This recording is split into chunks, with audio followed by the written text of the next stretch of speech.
Hello everyone, welcome back to the channel. I'm Abe with MysticGenMara.com, a small town mystic from the middle of Idaho. And tonight, whenever you happen to be seeing this, I would like to offer your elemental relationship reading for the elemental energy of water for the month of July of 2026. Water covers the zodiac signs of Cancer, Scorpio, and Pisces, so all of our fishies out there. If you've never had your charts read, there is a link in the description. It is not sponsored or anything like that. It's just a good tool if you've never looked. It's one that I personally have used more than once just to get different information, but the natal chart is the one that I've linked, and it gives you your base 12 houses with all the little signs and symbols, and then tells you a 10 to 20 page description of what all those lines, dots, and circles actually means. The rest of the links down there are affiliate links, so by clicking on those you do support the channel.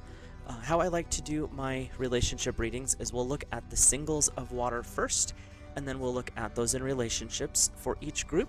We look at which chakra is lighting up. We look at a message from the Whispers of Love Oracle, just giving us some support there.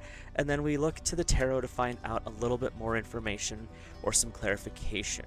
So we will get started now with our water singles. You are starting off in, this will be the root chakra for you water singles. It's number 3 with the energy of creation. And I'm getting this energy right now that water, you're building a foundational energy, which is funny because I think Earth has a similar card. But you're building a foundational energy and you are choosing a path of peace and happiness. This ability to create is something that is innate within all elements. But water, you have a unique structure because you're kind of the primordial womb, if you'll call it that, because of the nature of water. But you're also the one who gets to form the energies. And water, I'm feeling that you have a lot of things that you've been wanting to try, experiment, or move forward, and this might be the month to do that, especially in the realm of relationships. So let's take a peek in our book here. The deity here sitting on top of everything is Brahma. The 4 heads reflect Brahma's position as the Lord of creation. They represent the physical, the rational, the emotional, and the intuitive versions of being. In each of his 4 hands, he carries a blessing, a mudra, which is a position that you hold your hands or fingers. Some people would call it hand yoga, which is actually pretty cool, which removes fears and insecurities. Then there's a pot, his sacred water pours forth. The lotus emits the scent of purity, and the scrolls recount divine wisdom. So these are ways you can learn or you can create. And then we have a section here on our chart page. And the reason I use the book is there's just a lot more information in the book than I'm going to bring through probably. The keywords are birthing possibilities, original thinking, being innovative, the pioneering spirit, novel opportunities, taking the first step towards new things. Water, you have the opportunity as a single this month to really change the dynamic of where you're going. If you like where you're at, great. Stay on that. Keep creating that. If you want to change, you want to get a different social circle, you want to enhance a relationship or maybe even start a new relationship, those are all energies that are open to you. And with the root chakra, this could be the beginning, the foundation of a whole another level of creation and reality for you. So you want to get clear, do the meditation, get focused on what it is you want, qualities in people, not just appearances, because those things can change. But get clear on the qualities that you're looking for, what it is you want to bring in, what kind of, what do you bring to the table, but what also are you looking to bring into your life. So this month is about getting that focus going. And when you do, notice how stuff starts to fall into place, because Source is really wanting to support you this month. Your message from the Whispers of Love is forgiveness. Nothing is gained by holding on to the past. So if you are trying to figure things out, you're trying to build that new creation with that root chakra, sometimes we have to go through a process of forgiving. We want to have a loving relationship, but maybe we were taught by our household or something, religion, politics, whatever, that that's not how we're supposed to be. Okay, well, forgive that. Forgive yourself for following that, and forgive the other person for putting that upon you. The other thing is if you have been in relationships where you've been burnt and now you're completely closed down, maybe it's a time to go through a process of forgiveness of that relationship. You have this energy coming in that's saying create, build, grow, expand. But if you have shackles on, how are you supposed to do that? And carrying guilt, shame, or resentment in those aspects are things that will be shackling. And so what Source wants to say is, when you start building this creation, allow things to come up so that you can forgive them. And when you do that, notice how much of a release that is, how much more at peace you feel, and move forward with that energy. So water singles, this feels like it's a little bit of a heavy reading for you, but it's also a call to deep action because you're being offered a great opportunity here. Your first tarot is the Four of Spring, being grateful. You have much to celebrate, deep feelings of peace and happiness, and a contented personal life. Water, this is where you're headed. This is the steps that have to go through to achieve this, but this is where you're headed. You're headed to this peaceful outcome. You're headed to this personal life that is so rewarding that you don't even remember how frustrated you may have been in the past. But it's also this call to celebrate the positive things. Be grateful for the stuff that comes up in your life that you're like, yes, this is what I want. Let's do more of that. Be okay with celebrating. Be grateful for those things. When you're in that attitude of gratitude plus creation, you can forgive a lot easier because, you know what, I didn't know as much back then. I can release that. I forgive myself. I forgive the other person. And then notice how things start to cycle. I'm feeling a pattern of build up going on with you right now, which is leading to this better outcome. Your second tarot is a major arcana, number 16. I believe this would be the Tower in traditional tarot. It says, let go of belief systems that no longer work. An important life-changing event coming. A situation that leads to significant opportunities. Creative destruction is how I look at the Tower, and that's how I see this one. Your life experiences have led you to become the person you are today. There's no other way to look at it. It is a true statement. Everything that you've lined up, everything that's happened in your life so far, whether it was consciously or unconsciously, you have made the decisions and brought you to this point. This card is saying, what is it that still is working for you? Keep that. If it no longer works for you, let it go. The steps to achieving your solution is forgiveness. This is the path forward beyond that. And when I say creative destruction, it doesn't mean, oh, I'm going to have to tear my entire life apart. No. It means if this particular job or this particular friend group or this particular habit that I have is not serving me, then I need to find a way to get rid of it. And that can be a little bit frustrating at times, especially if you have an emotional connection to it. That's where that destruction comes in, where you feel like you're tearing yourself apart. And I've personally been through this. I know a lot of people other people have been through this. It's not an easy path, water. But let's be serious here.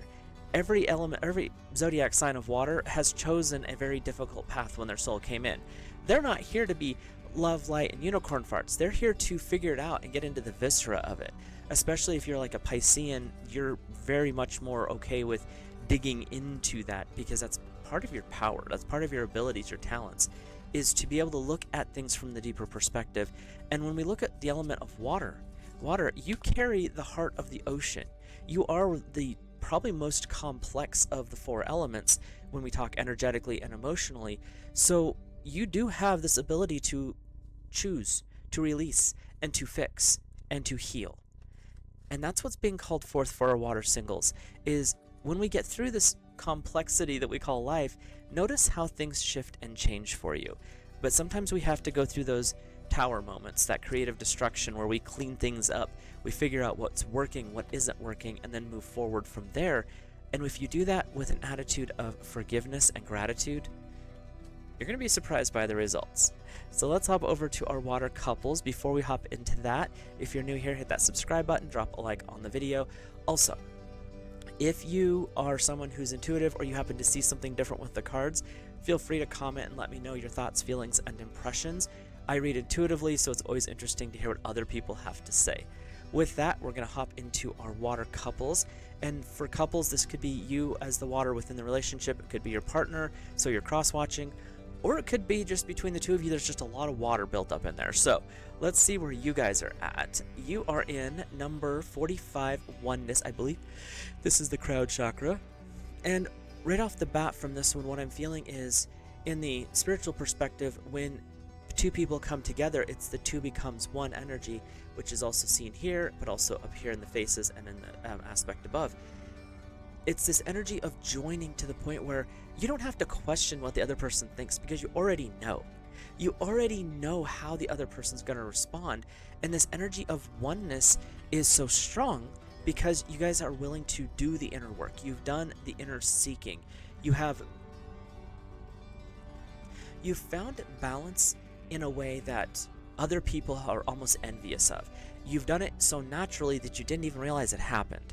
But it's because you were open to communication, verbally, metaphysically, and energetically with your partner, that you've actually locked into the point where the term oneness doesn't even feel strong enough for the connection that you two carry.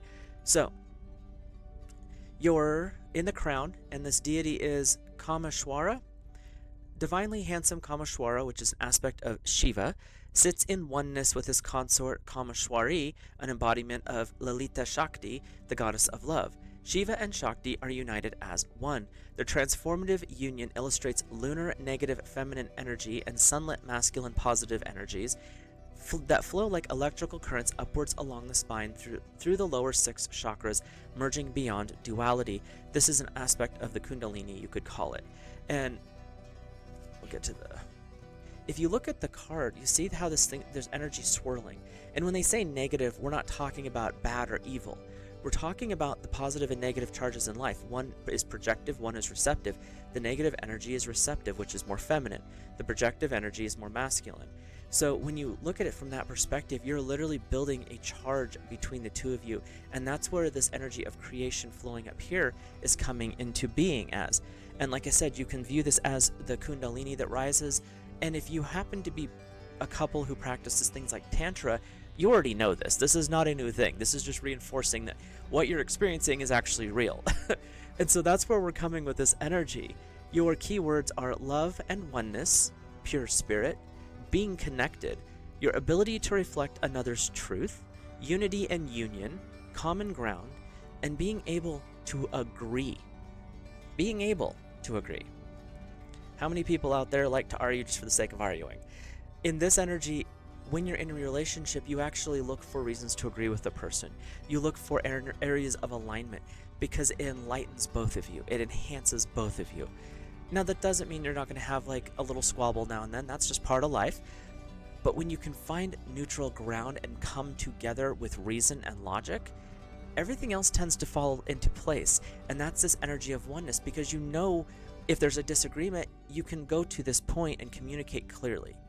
So, your Whispers of Love says, express love through gifts. A small token of love can convey great appreciation. And I don't care who it is. Bring home flowers for your partner. Cook them dinner one night.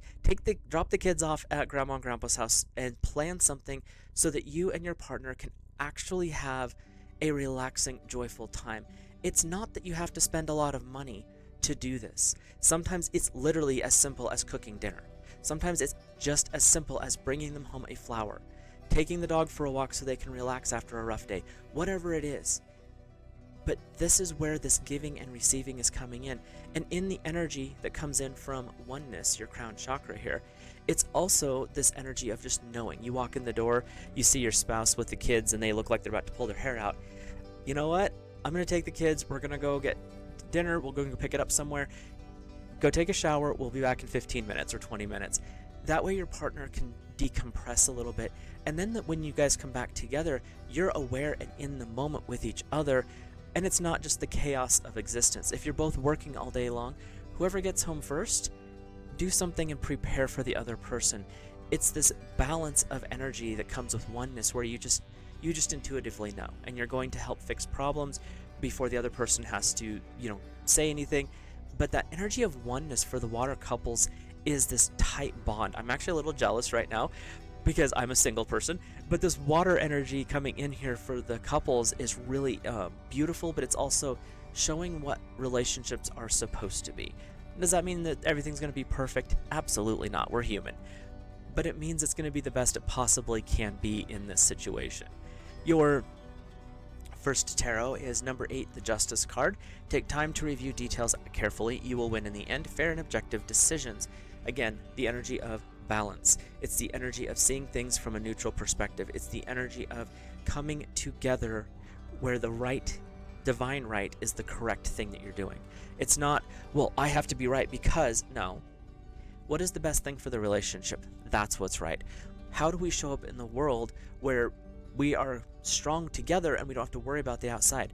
That's all part of this, and that's this energy that's coming in. Your second tarot is the Seven of Summer. No more procrastinating. Your power comes from making decisions. Confusion arises from overanalyzing the options. Don't overthink this, Water. You guys are already in an awesome relationship. The energy from your tarot is saying stay balanced, stay strong with each other. The outside world can't touch it. The Seven of Summer is coming in to say, don't overthink this, what you guys have. Don't overthink it. Embrace your relationship and appreciate the fact that God's source has helped you two souls align in this moment. In this moment of connection, the month of July, you're going to notice that oneness a little more intimately. You're going to be aware of the fact that you guys can basically communicate without words, telepathically or otherwise. And it's this gentle connection. You care so much about the other person that you almost forget that you're separate beings. And that goes both ways. And when you're in a relationship where that is a focus and you have God's source tied into that, there is no outside force that can touch that. There is nothing that can adjust that. So this energy this month is really reinforcing what you already have. And if you happen to be having some struggles or overthinking some things, the Seven of Summer is saying stop doing that. You have this amazing opportunity right now to be connected to your partner, water couples, and you have all the energy lined up for it. So maybe do some prayer and meditation, learn more about the concept of Tantra, really get in tune with your own body, use your sensuality to connect with your partner. And sensuality is not just about bedroom activities. Sensuality, by one of its definitions, is ability to experience life through senses: touch, taste, hearing, sight, smell. Work with those energies and see how your bond with your partner shifts. And this is a strong message because it's saying you have so much. Don't forget where you're going with this. So water couples, you are doing amazing this month. The energy is just really exciting. Like I said, I'm a little jealous. Water couples, you have the opportunities available. You might have to do a little inner work to achieve that. So see how these energies play out for you this month. I would love to hear from you in the comments. Let me know what your thoughts are. Other than that, I will see you in the next video. Have a great rest of your month. Water couples, that's going to be easy. Water singles, if you're willing to take the steps, by the end of the month, you're going to be in an awesome situation. So we will see you in the next video.